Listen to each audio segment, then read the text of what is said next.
सबसे पहले संजीव, आपकी तरफ से मैं शुरुआत करूंगा क्योंकि कांग्रेस को आप कवर करते हैं।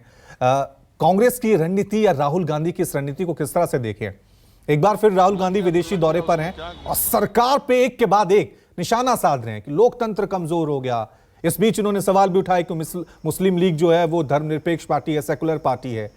ये जो विदेशों से सरकार पे, बीजेपी पे हमला किया जा रहा है, इस स्ट्रैटेजी को क्या माने, किस दिशा की तरफ ले जाएगी कांग्रेस की रणनीति को? संजीव।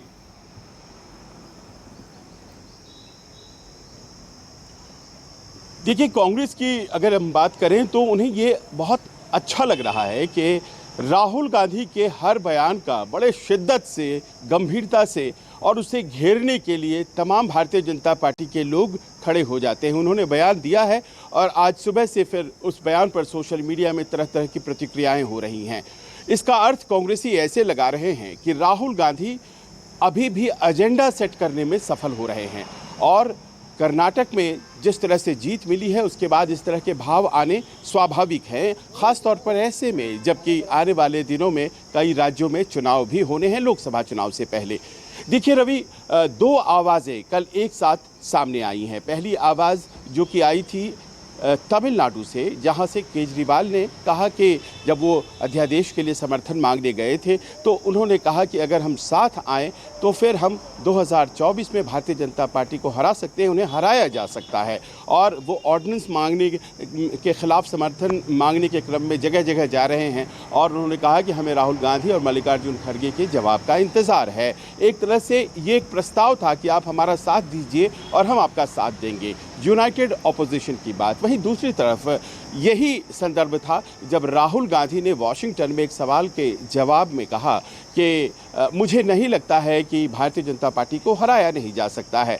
10 साल तक तो हम भी सरकार में थे, तब तो किसी ने भारतीय जनता पार्टी जो कि उस वक्त विपक्ष में थी उसके लिए ये कहा था कि ख़त्म हो गई भारतीय जनता पार्टी। ऐसा होता नहीं है। जो लोग धैर्य खो रहे हैं उन्हें ये समझना चाहिए। और आप गणित तो देख लीजिए, उन्होंने कहा सी द मैथ्स, गणित देखिए और हम बहुत आसानी से उन्हें हरा देंगे 2024 के चुनाव में।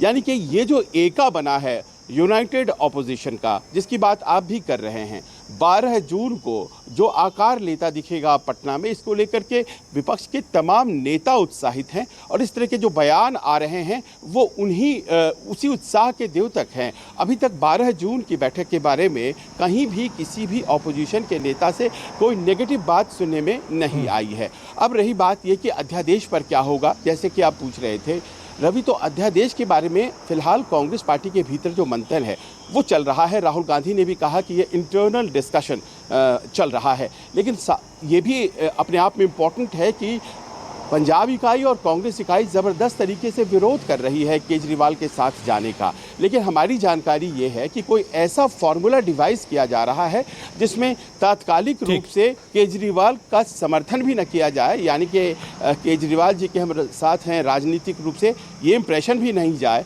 और अध्यादेश का विरोध भी किया जाए, सैद्धांतिक तौर पर अध्यादेश का विरोध किया जाए, ये कहते हुए कि ये फेडरल पॉलिसीज़ के ख़िलाफ़ है, ये संघीय ढांचा के ख़िलाफ़ है। कुछ इस तरह का तरीका निकाल करके भारतीय जनता पार्टी को एज न लेने दिया जाए।